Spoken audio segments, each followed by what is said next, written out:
morning. My name is Greg Hayes, and I am the senior consultant to the Senate's Energy Efficiency Select Committee on Energy Efficiency. I joined the legislature in January after coming from the clean tech sector, and it's been a fun experience in the legislature in spite of what many of my colleagues have told me. One of them told me recently, you know, Greg, how's this working out for you? And I said, I'm having a great time. And he said, oh, well, just give you a few more months. I can say, though, that getting the chance to work on this topic, I love. I think we have a room full of people who share that passion. We all see the advantages of energy efficiency. We all know the benefits. We all know that if you take $1 and invest it in energy efficiency versus other energy systems, renewables, et cetera, your returns on greenhouse gas emission reductions, energy savings, and probably most important these days, job creation, is a 5 to 10x return over those others. And so the question is, why isn't more of it happening? We have 9 billion square feet of commercial space, for example, in the state of California with industrial, commercial, and multifamily, and a fraction of 1% of that has been retrofitted. So we're doing a good job with all of our new building standards, but perhaps you live in a county with an exception, but new buildings aren't exactly on fire at the moment, new building construction. So I have the privilege of being up here today with folks who are experts, and we hope to learn a little bit not only from them, but from your questions. So I'll do a brief introduction. To my immediate right is Mary Tucker. She's been involved in energy efficiency, solar, and sustainability programs on the local, state, and national level for over 30 years. Obviously started as a very young lady. And she is the energy manager for the city of San Jose. And she's actually been here for more than 20 years, is that correct? With the city? Yes. 22. 22 years. And she's going to have one of those great pensions you've been reading about. No, I'm just kidding. Just kidding. She actually has not paid an electricity bill on her home since 2003 because of her 2.6 kilowatt solar system. She apparently has some outstanding issues with the IRS, but I'm not supposed to talk about that this morning also. So then just next to Mary is Janet Purchase. She's the energy manager for the county of Riverside. And Janet actually holds a BS in music. And let me get the name of this college right, Toccoa Falls? Yes. College. And she has a master's in public administration from California State University in San Bernardino. She also held energy management positions in higher education and municipal government, and perhaps with a little encouragement, a clarinet solo might follow. Liz Yeager is the energy and sustainability manager for the county of Sonoma, somewhat legendary in the retrofit and energy efficiency space. The county of Sonoma has one of the active PACE programs. And contrary to what you may have heard, they also have some workarounds and are doing some residential PACE, so you might want to ask her how they're doing that. And then she's been leading and tracking GHG emission reductions and sustainability programs for the county, and includes managing their innovative energy independence program and leading property assessed, well, the PACE program. And Liz is a former golf pro, and if I don't pick on her too much, I'm hoping for a lesson. So we're going to get started with Mary's presentation.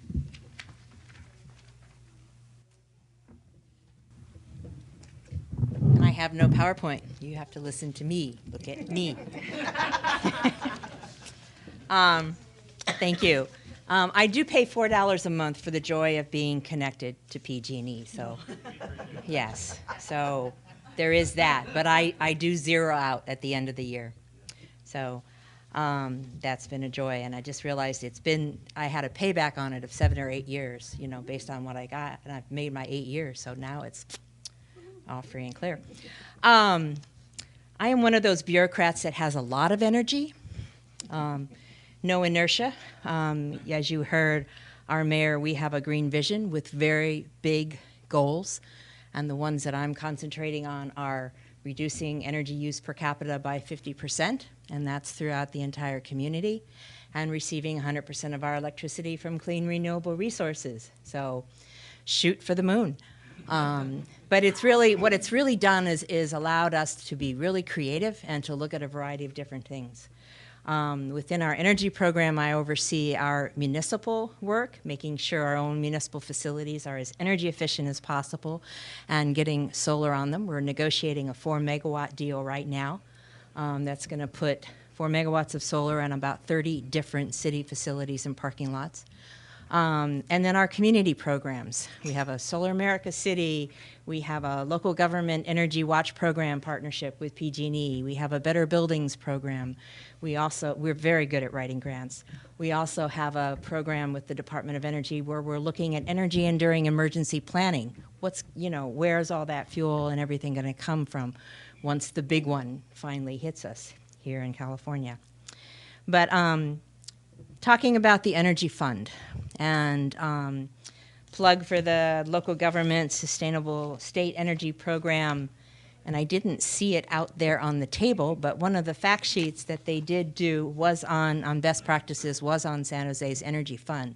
So I know you can download that off of their website. Our Energy Fund started because we wanted a continuity of funds. We couldn't just get, okay, here's $60,000, go do something with it. Okay, once that's spent, then what? I mean, we are not a municipal utility. We didn't have funds available for us to be able to, do a lot of projects. And prior to the stimulus funds and a lot of the EECBG, I mean, it was like, please, you want energy reductions, give me some money to do something. I can't save money if I don't spend some money. Because we had very little several years ago to be able to really go out and do some projects that saved money. And I had been talking with our budget office for over 2 years saying, look what several other cities are doing. They give their energy programs a boost of money, and then they allow them to take those savings and rebates and put them back in. So we become our own ESCO, our own revolving fund. And it didn't really kick in until 2005, when the city had done, our Department of Transportation did a complete retrofit of our traffic signals, going to the LED, red, yellow, green, and we got a $3,000 rebate from PG&E for doing that. And I was right there at the budget office saying, look, see, money, and let's put it back into more projects. Let's get a person who's going to be concentrating their work on finding the high priority projects that need to be done, and thus generating more savings and more rebates so that it definitely becomes a revolving fund. So we got $200,000 of that $300,000 rebate to fund a dedicated person whose role was to get those savings. And if they don't get that savings, their job doesn't continue. We were given a small amount of money to start with, $60,000, so we started in on that. But then we also brought in, and we got a CDBG grant, Community Development Block Grant, to start some other things. And then the floodgates opened up with EECBG, as I'm sure many of you know. The city of San Jose got $8.8 million. It's like, whoa. But our council said, okay, we presented ideas to them on what to do with it. And they said, put half of it into programs to save money in our own city facilities. Do the audits, get the priority projects, work with Public Works, General Services, whatever the names of your department that oversees that would be, concentrate on that. And we are officially adopting a policy that first and second year savings and rebates all goes back into this fund to do more programs. The other $2 million went into programmable, dimmable LED streetlights that we're doing, and then the other $2 million into staff capacity to work on our solar projects, to do the RFPs and the negotiation for the PPAs, and that's what led us to where we are now with the 4 megawatts. So this money is a huge boost, and this first year we've put back between right around $300,000 in first and second year savings back into our energy fund and having it available. It's based on estimates of the projects and what they're going to do, and then we'll be tracking the projects just to make sure we're at that same level. We've established some standard operating procedures on how this moves forward, how it all gets transferred, and when and where. We would have loved to be able to do it ongoing like some cities have. They have a designated fund, you're going to get it no matter what. But we took what we can get at that point. With the standard operating procedures, it clarifies how we transfer the funds from the different departments, the process for identifying projects, and we've established a 5-year payback on projects. So we love forms, bureaucrats do love forms. So there is the form about, I want this project, here's why I think it's, so the departments and Public Works can come in with that and say, this project, and I've done some initial analysis, it's gonna save 5 years, come back in 5 years. Preferably 2 years, but we do have a cushion on that. Another important thing is that we've set up an interdepartmental energy team that meets monthly. And that's all the key departments, including our city manager's office, our budget office, the Public Works, but the fire department, the library department, they're not, the Parks and Rec department, those folks, those client departments that are getting our services. They're not as active in the whole process of doing the improvements, but we do work with them very closely. So those client departments are those interdepartmental meetings are very important for us to say, here's how things are going, we're working with you, we're going to be in these buildings in the next few months or weeks. What issues are you having? What kind of training do you need to know what we're putting in there with you? If we're going to do retro-commissioning within your building, we definitely don't want you touching the controls in a nice way, of course, saying that. Are there some new things, that are coming up? Are we meeting the needs of your building, especially since you're now a cooling center or something? And so it's really looking at those temperature, the set temperature controls and putting that together and understanding that certain buildings may have issues, with what could be a standard temperature setting control. But because they are a designated cooling center, they may have to be a little bit different. So some lessons learned, words of wisdom, caution in having set this up. Really establish, number one, you need some champions. If this is a policy that you need within your city, you need to identify either your department director, city manager, but then on the other side, if it's a policy that has to be established by your council, identify some champions, within that and work with them. Saving all this energy stuff is making all of us looking really good right now. Sustainability and climate change, you can link it to a variety of different things. But establish clear standards and guidelines. One of the things that, was tough in the beginning was to, tell the departments, oh, we're going to save you money on your energy bill. Your energy bill is going to go down. Oh, you don't get any of those savings. You can't buy more books or more other things right now because of that. It's all going to go back into the general fund, or it's going to go into the energy fund. That's a hard lesson and a hard thing for them to hear, but it's really engaging them in the whole issue, and I think that's what the Green Vision has done. It's like, look, we've got these goals we need to meet. We're all working together on all of this. Communicate, communicate, communicate. Keep talking to everyone, understanding what their needs are and what's going on within all of their projects and what's important to them. The HVAC system may be really important to the Public Works guy. They know it's dying or something else, but some of the lighting may be more important to the people that are actually there in the building on that. So work together on all of that. Understanding diminishing returns. Number one, you can't save money if you don't have the money. But as you start to do that, and of course many of us had the EECBG, which gave you that big, mountain, but there's going to be diminishing returns that are going to happen along the way. In talking to many of my other partners and such as you, this has been real hard for smaller cities to start it because they don't have that big chunk of money to start to do that. Our original allocation was $60,000. We did what we could with it, but we understood that there were going to be diminishing returns and we needed to keep finding other monies on all of that. Policies can change, particularly in times of economic stress. So there are other priorities. With the establishment of our recent City of San Jose fiscal year 11-12 budget, our libraries and parks were going to be shut down to 3 days a week. And the council and the mayor didn't want that to happen, and so they started looking for money. And they found some in the energy fund. And so they took some from the energy fund. And, that, happened. So be real clear in your guidelines and standards.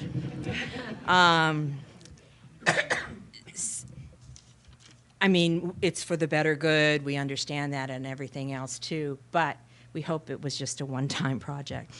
Would I do this differently? Probably. I would have loved to have a delineated, dedicated percentage cost allocation that goes to energy projects and energy staff. Los Angeles County, and I'm sure there's many others that already have that. It's a policy, you're going to do it, it's going to be funded by general fund. I would have loved to be able to have that. I couldn't do that. I worked with what we had and the policy and the direction we were given. We're now looking at ESCOs ourselves. I mean, we have the PPAs where we're getting the savings and purchasing power and everything else. But we're looking at it a little bit differently. We're actually looking at it on a regional level. We operate for the utilities the Silicon Valley Energy Watch, which is housed within the city of San Jose, administered by us, but it serves all of the cities and the county of Santa Clara County. So we've got, a lot of people we've been working with and some folks, and that we've provided savings to their own municipal facilities. We're working through our partnership on the residential and the small business sector. But we've been getting together and talking about, and Santa Clara County also did an aggregate solar purchase together, where they all came together and several of the cities did the solar. Now we're talking about doing that possibly on an ESCO basis.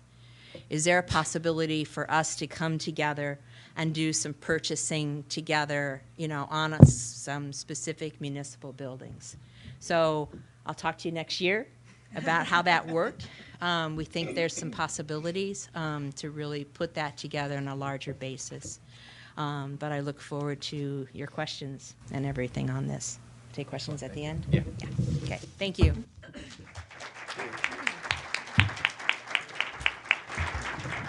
So just to clarify, I didn't say this up front, if you could hold your questions till after all three presentations, so that way we can let them get to their points. So we'll try to allow as much time as possible for that.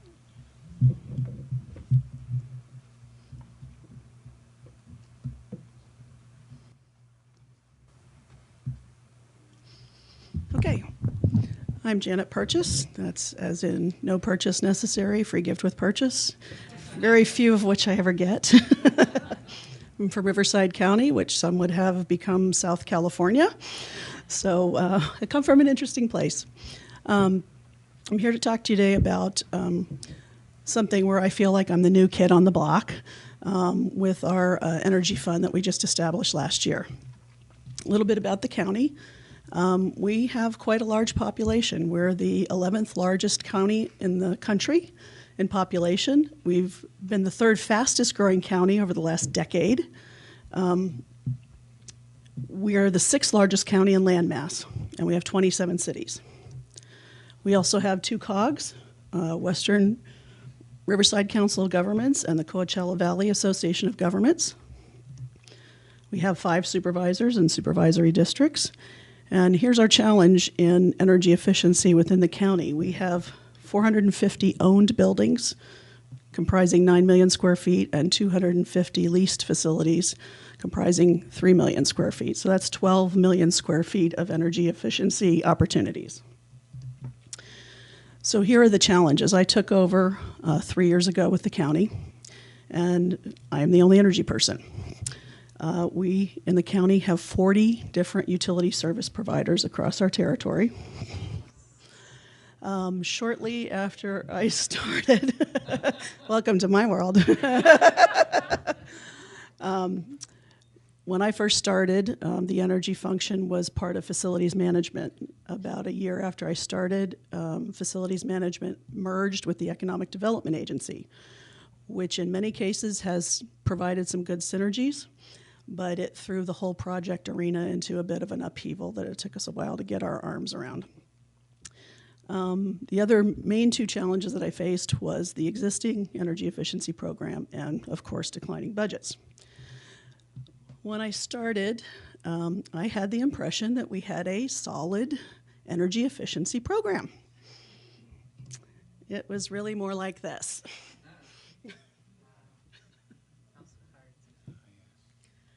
Quite the house of cards. And of course, it wasn't long before the cards started falling due to catastrophic equipment failure. Projects that were not feasible at all. Or projects that were experimental and very ill-conceived. It says, this is a new design to save water. You can't see that. So as the projects were falling apart, also the budgets were going away. The traditional funding mechanism with the county for funding energy projects was deferred maintenance.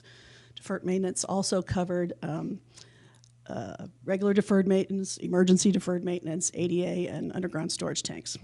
And so it's declined from $3.4 million to this year, $678,000. Last year, out of the $1 million, only one project had an energy component, and it was $75,000. So the assets, it's not all bad. The three main assets that we had going for us was our partnership with Southern California Edison and the gas company. Our capital projects program, we actually still have one. And then our fledgling solar program. We have an institutional partnership that focuses mainly on county facilities. And so we have, a program manager for energy efficiency. We have a billing manager. We have a new construction manager within the IOUs. So when I would attend the partnership meeting, it would be me and 7 to 8 other people, which is a really good thing when you're the only person, because who do you delegate to? And it became really apparent that these people were going to be very important in my life because the SS Energy Efficiency ship was sinking. So I needed deckhands to rearrange the chairs with me. And so within the partnership, one of the things that we were able to do well was our capital program. The county passed a sustainable building policy where all our new construction must be at least LEED certified. And so in conjunction with that, we enrolled as many of our new construction facilities in the Savings by Design program, where we strive for that in the design process. And of course, there are incentives associated with that. So over the last 3 years, we've enrolled about 27 facilities. The flagship of which was our Palm Desert Sheriff Station, and that opened last fall. This facility is LEED Gold. We achieved a 34.5% savings above Title 24. It has a 56 kW solar system on the roof, and the incentive was going to be $168,000. So when we became aware of this number, which was wonderful, how do we keep that? Along with this, we were starting to see more solar. Because of the sustainable building policy, we were focusing on new construction, also including solar. So last year, we installed 2 solar systems on new facilities. With the ECBG, we're going to do 3 retrofits. And then all the remaining systems will have 5 new this year on new construction, and we have 5 systems in design on new construction. So in terms of new construction, we're able to do solar much more efficiently. So the goal is to take what we were doing well and try to use it to fund energy efficiency. Here's our big check presentation at the Palm Desert Solar Sheriff Station. One is the energy efficiency savings by design retrofit, and the other represents the solar rebate over 5 years from the CSI program. So when I became aware of the size of the Palm Desert rebate check, I went to our management and said, we need to find a way to keep this in-house. We have too many other things we need to do. And fortunately, they were very amenable to it. Oh yeah, we need to keep that money. So the first step, we modified our existing energy policy. We thought this would help keep things under the radar instead of having a standalone policy just for this. Little strategy. And then our EDA management negotiated with our executive office, who is the head. We promised savings was never an issue. We promised that the savings would go to the general fund and that we would put it in an interest-bearing account. They wanted the interest from it. But all rebates and incentives that we get in the future will go to this fund. When we went to the board, we used the argument that we pay for energy efficiency whether we do it or not. And so we pay for public good charge on all our bills. If we don't do energy efficiency, we don't get some of that back. And then we pay for energy efficiency because we have rate increases. And believe me, tracking the rate increases across 40 companies is quite the challenge. So I had some lovely data to show how much we're increasing our bills just as they are. So fortunately, August 10th, 2010, I saved the board agenda because it was a cool day. It was approved without comment, wasn't pulled, it was great. And we had the fund established before the check came, which I think was really important. So the policy. Basically, it defines the types of rebates incentives that are included. It identifies our agency as the lead agency for the rebate incentive process for the application, et cetera, so that we're making sure that they're being applied for and the process is followed through. Requires that all the checks be deposited into what they call the Energy Conservation Fund. There are some exceptions, I'll get to that. And it also identifies our agency as the lead agency for identifying and selecting the projects to be performed, which gives us some nice control, which is good because we have facilities management. We also have a project management office.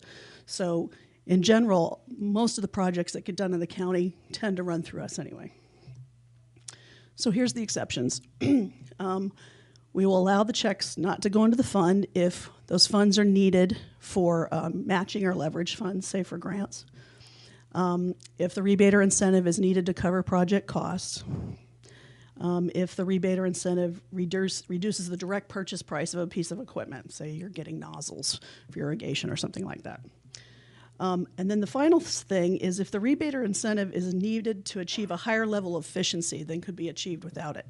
This rendering of the building here is our little tiny Blythe IT service station. Blythe is on the border of Arizona and California. It is very, very hot.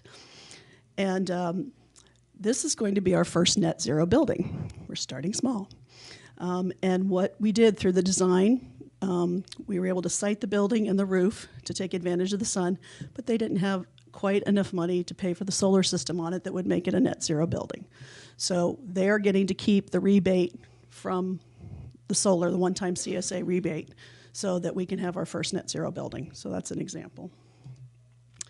So the sources of funds that we've had already, we've had 5 new construction incentive checks. We have 4 more coming. We are getting monthly solar rebates now for 5 years from one system. There's another system that will come online this year that will add to that 5-year. We get one-time solar rebates from CSI. And then the gas company in Edison gave us money for doing this as part of our strategic plan element. So that went into the fund. And right now, since August, our current fund balance is $200,152. And the nice thing is, I just got some emails today. We got 2 more checks. So actually, that's already out of date, which is kind of nice. So we got a $15,000 CSI rebate and a $4,000 monthly solar check. So now we're close to $230,000. And right now we're scheduled to receive about $960,000. I'm sorry, $96,000. 960 would be nice.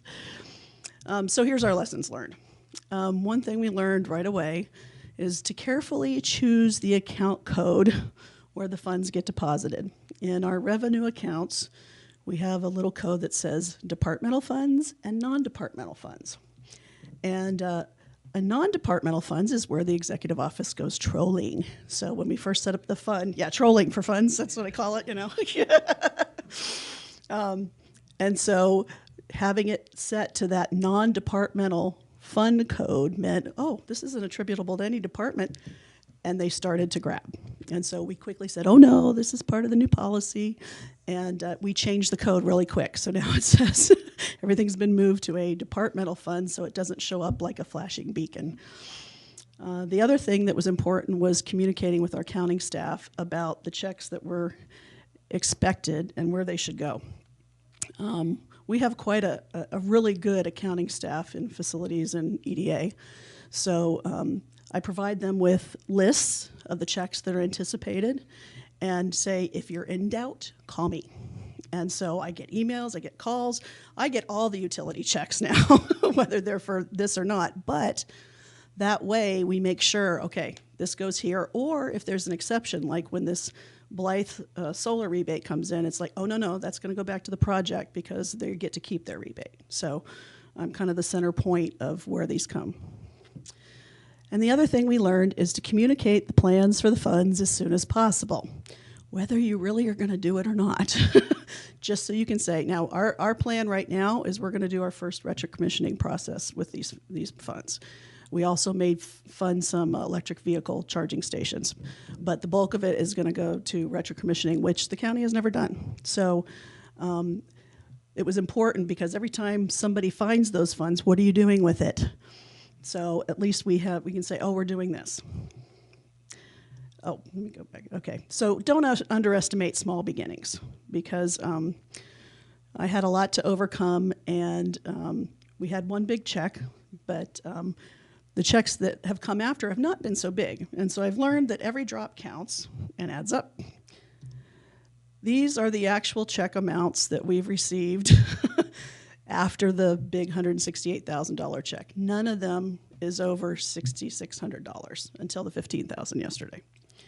And it's amazing how once you get this going, at least in our case, it's starting to add up. So now we have monthly checks coming in from solar. We're going to add to that. And we have more buildings that are enrolled in Savings by Design. We still have some capital projects going, and some of those are going to have larger solar systems.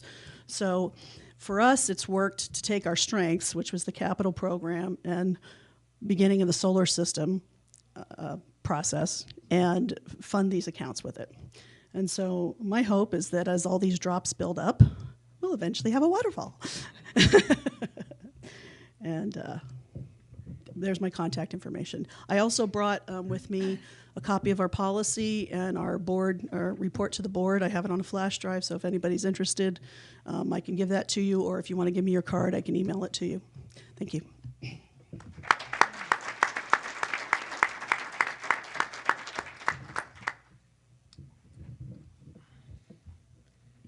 feel like I'm back in my IT days here.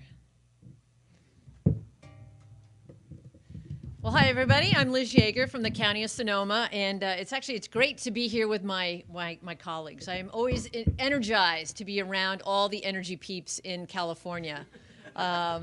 It really feels good, and it's great to hear about the financing that you all are doing locally. When I came to government, I actually used to work for Hewlett-Packard right here in Palo Alto, and we had this big budget, and we had an R&D budget, and we had all these budgets, and now being in government, it's a new thing for me to get used to. So I'm encouraged to hear about the revolving funds. What I'm going to talk about is very different than that. I'm going to be talking about the Sonoma County Energy Independence Program, which is a PACE program, and our relationship with Energy Upgrade California. So this is really a very customer, consumer-based program. Same problem, though. People that want to do work that don't have access to funds. So I'll take you through what we have been doing in Sonoma County. We started our program, AB 811 was passed almost 3 years ago now, September of 2008. And in March 2009, we opened the Sonoma County Energy Independence Program Office with the vision of that being the one-stop shop for residents in Sonoma County, all market sectors, to do energy efficiency projects, renewable generation projects, and water conservation projects. And it's fairly unique in Sonoma County in that although there was Berkeley first and Palm Desert had PACE programs prior to us. They were solar only. Ours included all these different kinds of efficiency projects, and also was countywide. All 9 cities and the county, everybody in the county can participate in this program. The underpinning piece of that is probably going on in some of the other rooms right now. We were really fortunate in Sonoma County to have a common community goal. In Sonoma County, we had a climate action plan for the community to decrease our greenhouse gas emissions by 25% below 1990 levels by 2015. Feels like that's about tomorrow. But that really gave us the foundation that we need for a successful program in Sonoma County. At this point, like you know, every day the slide needs to be updated. I can't wait until this is like web-based, interactive. Just go to the website and it does the presentation for me. But we've done over 1,500 projects in Sonoma County. I'll give you more details. I'll flip by those fairly quickly. And we have dispersed over $48 million in Sonoma County for these projects. The funding of how we were fortunate to get this started in Sonoma County, we were actually able to access 3% of the county treasury. So we started this program without federal funds, without state funds, $45 million from the state, from the county treasury, and we have access to up to $55 million from the Sonoma County Water Agency Reserve Fund. So again, this is not general fund dollars that we have access to provide this financing. The financing is provided at 7% simple interest to commercial and and residential property owners at 7% simple interest, paid back through the property tax system over 10 or 20 years, depending on what the property owner chooses for their investment. We have over 85 eligible improvements to property owners who want to use the financing, and we're working under the one-stop shop approach. So this one-stop shop approach, you'll hear this time and time again in the Energy Upgrade California whole house, and what we are working in Sonoma County to actually represent the whole building, the whole building approach.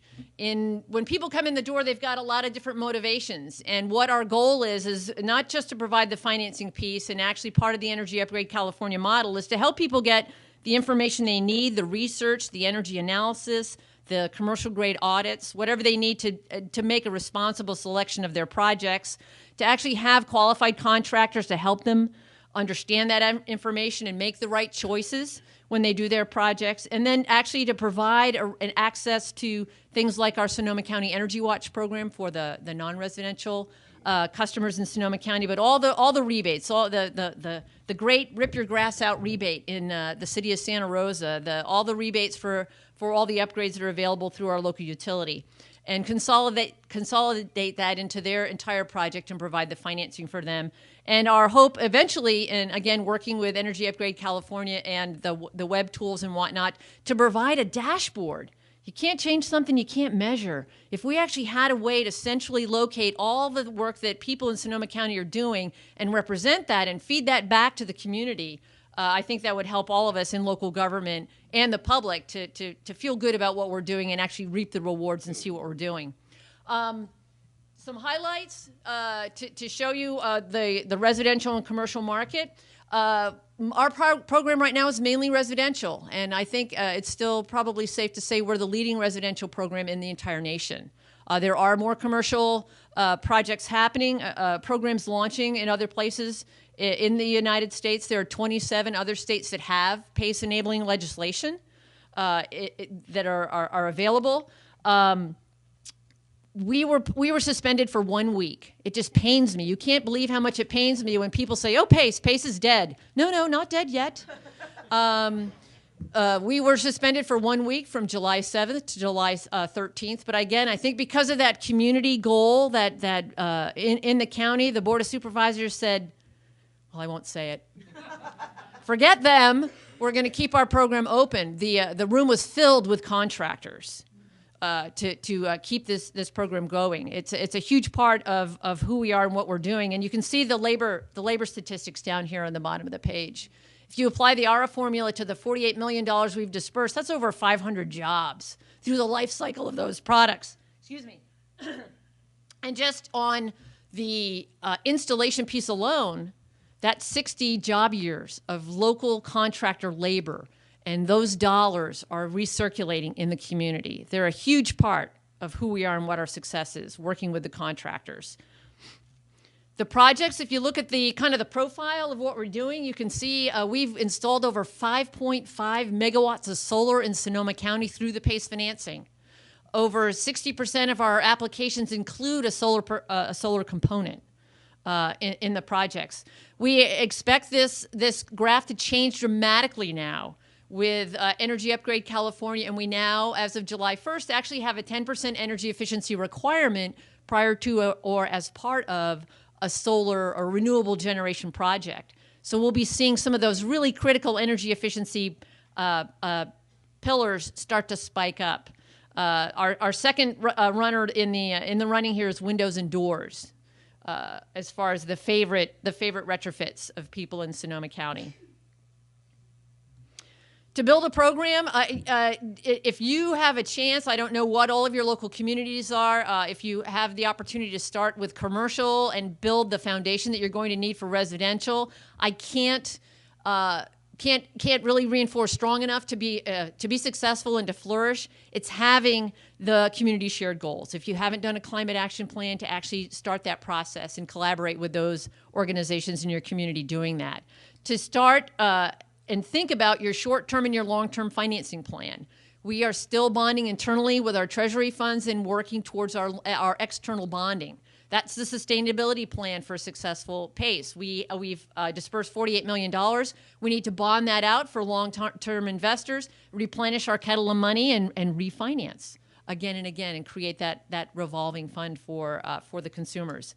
The collaboration and the list is just incredibly long for all the people that we need to work with closely. The construction community, I just can't say enough about how important the relationship with them is, because they are the educators.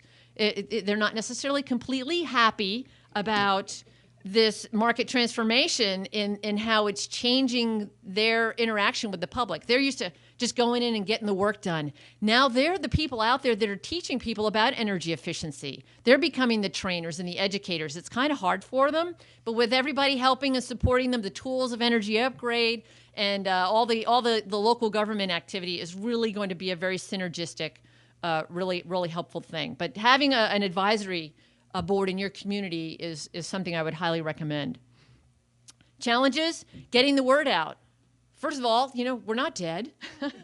That's a really important message. Getting the message out about energy efficiency is really the other piece too. And we are taking an approach locally with our Skype office and program, and as part of Energy Upgrade California, to actually have the stories. What makes you change your mind? I should eat this, or I should do that. I've got all the data. But it's not until we emotionally are motivated do we really tend to make a change. That's just human nature. So if we can actually have those testimonials and stories, that's really what we're looking for to help the public understand, why should I make this a priority in my life right now? For our non-residential customers, having some more robust energy evaluation protocol is really going to be helpful. I'm a HERS rater myself. And have taken the BPI certification. I've passed 3 of the 4 tests. Darn it, I messed up on the HVAC one. But to actually start to have those standards has been really important for the residential market, and actually building those in the commercial, the loading order and the 10%. How do you get there? What does that look like? In Sonoma County, we have farms, we have wineries, we have Joe's Motorcycle Shop and Medtronics. Just how do you compare all of those different kinds of venues for energy efficiency? Talking to bankers and lenders about PACE financing, really important. PACE financing is a property assessment. Property assessments are a first priority lien. In the state of California, if there is a default, what has to be cured is the amount of property taxes that hasn't been paid, not the entire assessment. So the risk to the mortgage holder is not the $20,000 lien for the solar array. It's, $20,000 over 20 years. Their back taxes, 6 months. I don't know, what is that, $750? That's a big difference than if we were alone. But the other thing is, if you ask me a question and you use the word loan in it, I probably won't answer you. This is an assessment, and that's really a huge, it's nitpicking maybe, but semantics are really important in our litigation and in our legislation to use the right word. It's not a loan, it's an assessment, and that's an important piece of it in helping the lenders and the banks understand that. The good news, Energy Upgrade California has been very helpful in actually helping, propagate this model, the one-stop shop, and Sonoma County is actually the residential PACE pilot. So we are tasked with, and the funding is helping us provide a replication kit for hopefully all of you to start a PACE program in your community, and helping us with that bonding activity that we need, that hurdle that we need to get over. Replication opportunities, there's the map of the United States and all the potential places for PACE in the nation. The Northeast is very aggressive as well, and there are all these communities here in Sonoma, in the state of California, that are looking to launch probably commercial first. We're very fortunate in Sonoma County to have neighbors close to us. Right now, Marin County is very interested in us helping them administer their PACE program in Marin County. The other news is H.R. 2599, the PACE Assessment Protection Act of 2011 is out there now. If you're not familiar with that legislation, I would encourage you to look at PACE Now is a great website to stay up to date, or the Skype website in Sonoma County to actually get the information. We are very, very optimistically, a little bit cautious, but I'm very optimistic about this, and the doors will just blow off, I think, when we actually get this resolved, either through the litigation or the legislation, to get the work done. There's plenty to do, and PACE may not be right for everybody, but this is a great option for a lot of people to get their work done in their business and their home. Thank you.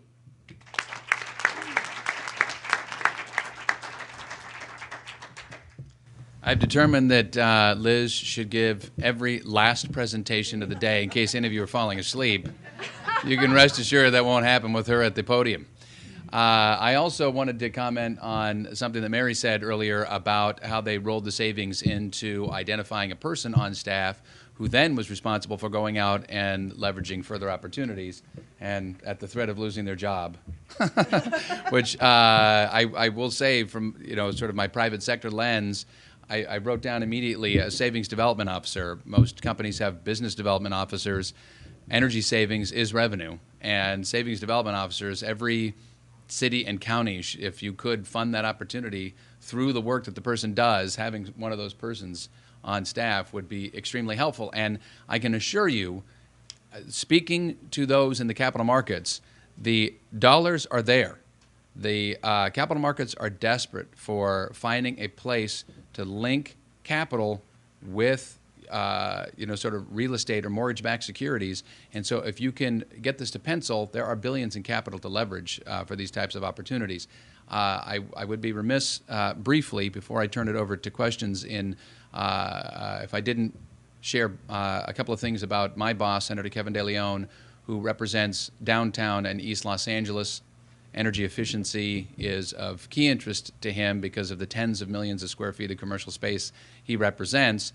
And in fact, last Wednesday, Thursday, and Friday, he held key stakeholder meetings around California in 4 different cities with 25 energy efficiency stakeholders to talk about ways we can get that private capital into the game. And in fact, he has a bill, SB 343, which the intent is not in the language because it's being negotiated with the administration and the Treasurer's office, but what it would do is it would set up through CATFA at the Treasurer's office additional financing that could be leveraged for commercial retrofit activity. And CATFA has pretty broad funding authority. It's an energy efficiency and finance, or energy and finance, and transportation finance authority. I can't, it's a 7 or 8 letter acronym that I'm not going to be able to get exactly right, but the intent of this legislation is to make funds available and potentially even make funds available to local governments to use at their discretion. So that's one of the things that we're working on, and that bill is actually part of what's called the Public Goods Charge reauthorization package. There are 4 bills in that package, so I can speak to you at break about that if you'd like. So we have the advantage of these 3 experts who've been successful in this area, so I want to turn it over to questions. We'll start here in the front. And I'm going to interrupt briefly. To the extent that your question is a statement, especially a rambling statement, I'm going to cut you off. So let's keep to questions. And Greg, you have to repeat the questions too. Oh, to yes. Help you out. Thank you very much. Yeah, I'll repeat them, yes. This question is for Lynn, the administration. And it's a great question. It's how are you paying for the administration of the PACE program? That's an exceptional question, yeah. To launch it's interesting because you think of the property tax system as far as a business model, you bill annually. Wow, that's a tough business model. And we opened our doors in March, and our first billing cycle, of course, wasn't until September with our first income coming in December. So the program actually started with $1 million line of credit from the tobacco fund money. And so we did draw down on that line of credit. And then as soon as we were, placed assessments and started assessment revenue, we actually operate on the 4% margin. So our plan is of our warehouse of funds, we're planning before the FHFA came on the scene that we would, for every year of assessments, we would hold those and gain the 4% for at least 1 year. And then when we went out to the long-term bond market, they would take the 6%, and we have to pay back the Treasury 3%. So that's where the 4% margin comes from. So we would take those out to the long-term financing market and give them the 6% and still retain 1%. So we would always be building 1% every year as we went out and bonded and carrying the 4-year for that current year of bonds. Now we're still holding all $48 million at the 4% in-house at this point. So we haven't even actually gone down to that reduced amount. So the short answer is have a creative banker on hand. I think that's the short answer because those are all exceptional ways to do this. But if you don't have a creative finance person who can pursue those, that becomes a challenge. So I'm going to go to the back and we'll ping back and forth. Anybody in the back with a question? All right, go ahead. So the question was to clarify the numbers: $48 million in costs, $100 million in savings. Correct? So I think from the slides, you saw that we've distributed $48 million in disbursements, and that we've calculated out that that's a $1 million a year savings in electricity. Most of that actually is from the solar, a conservative estimate from what the solar is generating and what the solar is saving. We found it very challenging to get reliable data from the utility. We've asked for waivers of pre and post project utility usage data to try to do a utility usage year over year subtraction. Of course, that the behavioral component is a problem in that inherently, but we don't necessarily have reliable data to actually do the calculations on the energy efficiency work. Going forward with Energy Upgrade California and using Energy Pro software, and the participating contractors will be able to use the modeling software to actually give us more energy efficiency data that we can add to the solar numbers. And as everybody in here is probably aware, data is an ongoing problem, and in defense of the utilities, you know that sharing that data has all sorts of privacy concerns for them. So there are also efforts underway at the state level to work on creating data banks that can sort of save the utilities from getting into the privacy concerns, but also provide the data necessary, not just to local governments, et cetera, to make assessments, but also the financial institutions require this in order to calculate how they're going to finance. So. I think your numbers must be understated because a 48-year payback is... You said 48 million. You said 1 million a year in payback. Did you mean something greater than that? You're looking at me funny. You said you have had 48 million in disbursements, and that has achieved 1 million a year in savings. In the utility bill numbers. Yeah. All right. You got a point. I'll have to look at that. Okay. That confused me, but I thought maybe it was a factor of 10 off. Go ahead. The question is, and I'm curious about this as well, how did they get around the Fannie Mae and Freddie Mac concerns about PACE residential? So before the letters came out last July, We were actually, the program volume was about $2.5 million a month.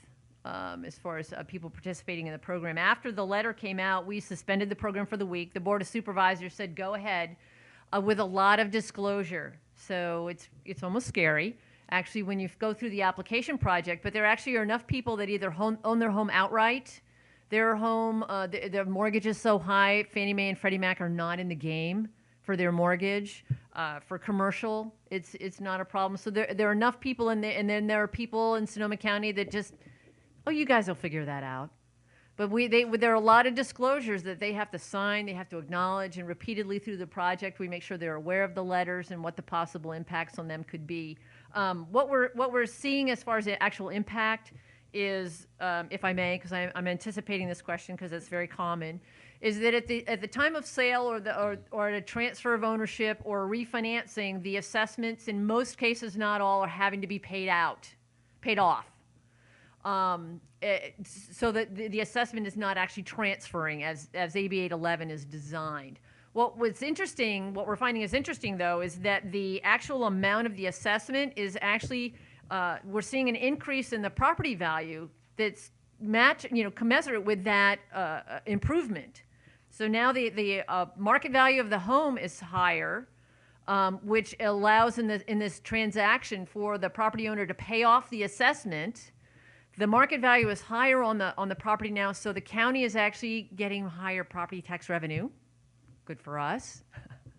And also the new buyer, or as a consequence of the refinancing, that improvement being rolled in is the property owner is now paying for that improvement at probably 4.5% or 5% instead of 7%. Over the next 20 or 30 years. So it really wasn't the intention that we become a bridge financing program, but it's actually kind of working out in those situations for everybody. Did everybody hear that? Margaret's pretty good at getting her voice heard. We were actually on the path to establish a PACE program when the FHA, Fannie, Freddie came in and stepped and looked at it, and so have held off. We are definitely following the legislation on the federal level and what would happen with that. That is something that we would probably start to go down and look. One of the constraints, however, that we have is we had some existing within our finance department. I mean, the kind of folks that need to look at this within our finance department and our attorney and legal office. Our staff have been severely cut. So, starting to be able to look at that, it may take a lot longer than we had originally hoped. But we do want to keep looking at that. Riverside County, actually, the Western Regional Government, the WRCOG, will be launching their PACE program next month, a couple days. And what we're looking at is for the rest of the county taking over a PACE program that would cover everything else. So we're actually in discussions now with a group of companies, and we're hoping to have a decision on a direction before the end of the year. If I could ask a question of the audience, turn it around. First of all, how many of you are local governments? For your own municipal facilities, how many of you are financing your improvements with general fund money? Wow. How many of you are funding it with the stimulus, the ECBG funds? Okay. How many of you are using CEC grant loans? Okay. How many of you are using ESCOs? Any other financing I missed? On-bill financing. Starting that. On-bill financing. You're starting that. How many of you are getting any of those savings and rebates returned to any kind of a fund? Several of you. So, I mean, that's the issue. Don't just pay one time. Recover those. And I wish PACE could be done for the municipal sector in some way, too. I mean, that would be an interesting thing to have done. So thank you for indulging me on that. The question is, how do you deal with an intransigent and uncooperative council and city manager? I'm sure they're lovely people, despite them being lovely people. Clarification. Would love to have you invite me. I don't know where you're from, but as long as it's near a beach, that would be great. No, but that's fine. No, we'd love to share the story, and that's why we did one of the best practices and everything else too. It took me 2 years to get that set up, but you know, I couldn't point to that many cities that were already doing that. That's changed since then. So I think you can now point to a lot more people that are doing it and for which it's been a success. So I don't think it would take as long, you know, for some others as it has for us. And I'd like to partially answer that question and then ask a quick question myself. And that is, Liz pointed out how important the business community was to sustain what they're doing. And so I think there's some insight there, frankly. And then I have a question for the panel. What we have discovered is that there is a significant demand problem with energy efficiency.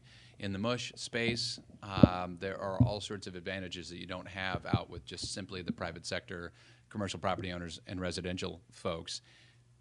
Energy efficiency is complicated. It's not as sexy as parking a Prius in your driveway and showing off to your neighbors that you're green, right? It's a lot of things you can't see. And because it's complicated, the barriers to considering it, especially in challenged economic times, are significant. So how do you stimulate demand or overcome that problem?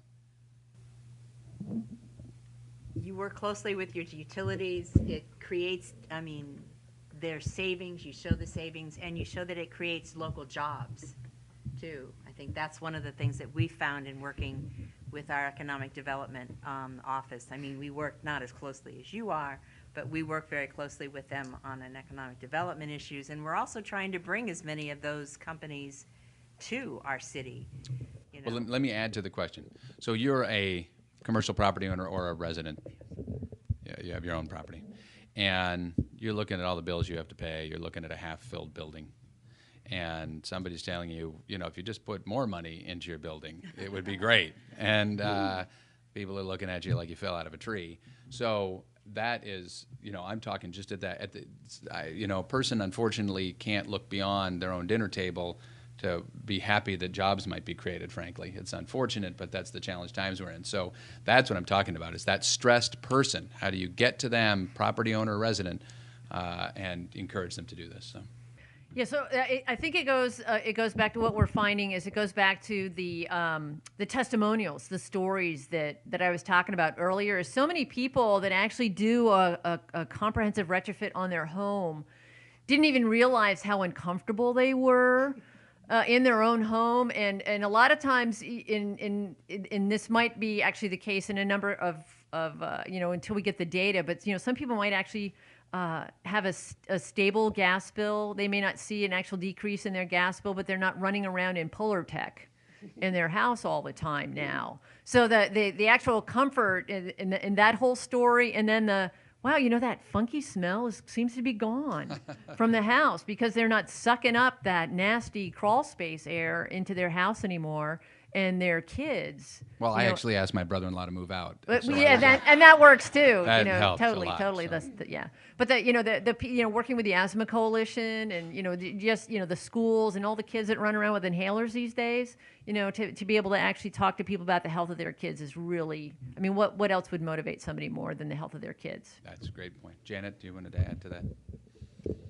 We're getting ready to launch a program called Green Quest, and we're using our ECBG funds to do this. This is a personal home energy efficiency website that's free, and it will track for a single building, electric, water, and gas usage.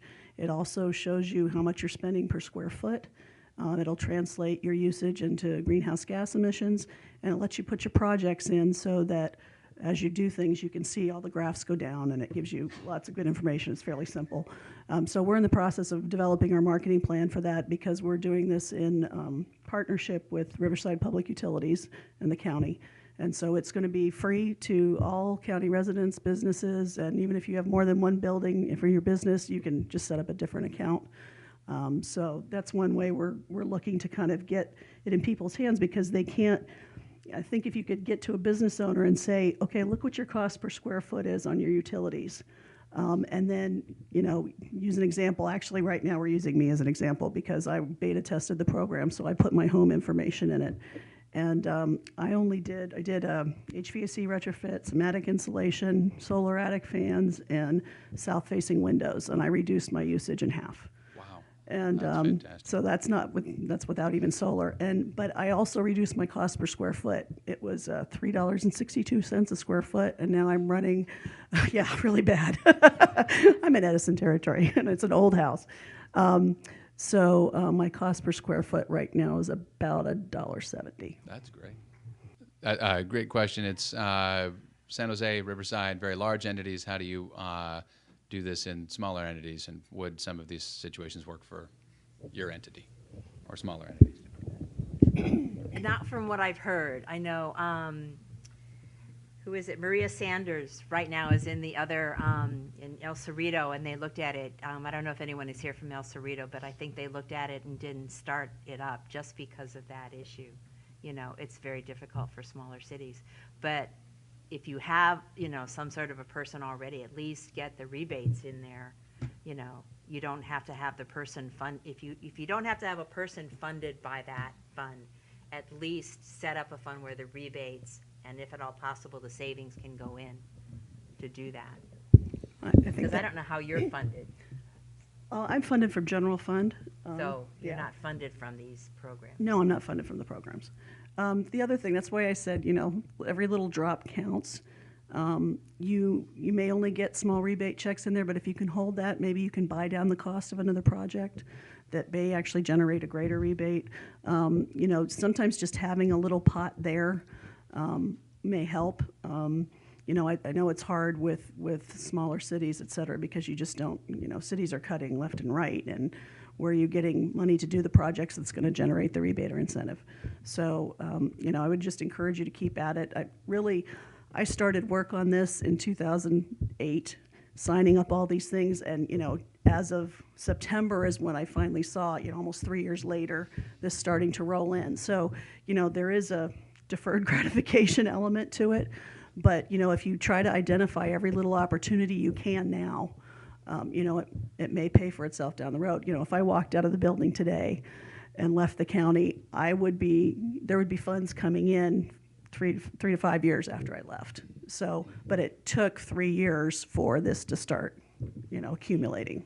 So, But hang in there. at my heart, I'm an organizer, long time organizer from way back. And to what extent can you get together with the other cities in your county and really start to look at this on a regional basis? And, aggregation, group purchasing works. Is there a way to do that together, so that we all have, JPAs or something, we're not each of us running individually wastewater treatment plants. That's usually done on a collaborative basis. So how can we do that with our own municipal energy activities and make that happen? That's a great question. So we probably have time, looking at time for one more question. So the question is, have they directly quantified the jobs and benefits other than just formulaically? The Economic Development Board did a study the prior year before the FHFA letter came out, and they're actually the employment for the construction industry in Sonoma County was actually flat compared to the continuing decline in all of our neighboring counties. So there was actually about a 12% uptick, relative to what was going on around us. Other than that, the 60 job years that we reported, we actually used something called RS Means, which is an industry standard calculator for estimating of projects. And we basically, because the trades are not necessarily willing to tell us how many folks they're putting on the job, we actually did a reverse engineering of, using project estimation to deconstruct that to come up with and it's very conservative as far as the number of job years of the actual labor. Well, thank you, everybody, for taking the time today, and look forward to seeing you around.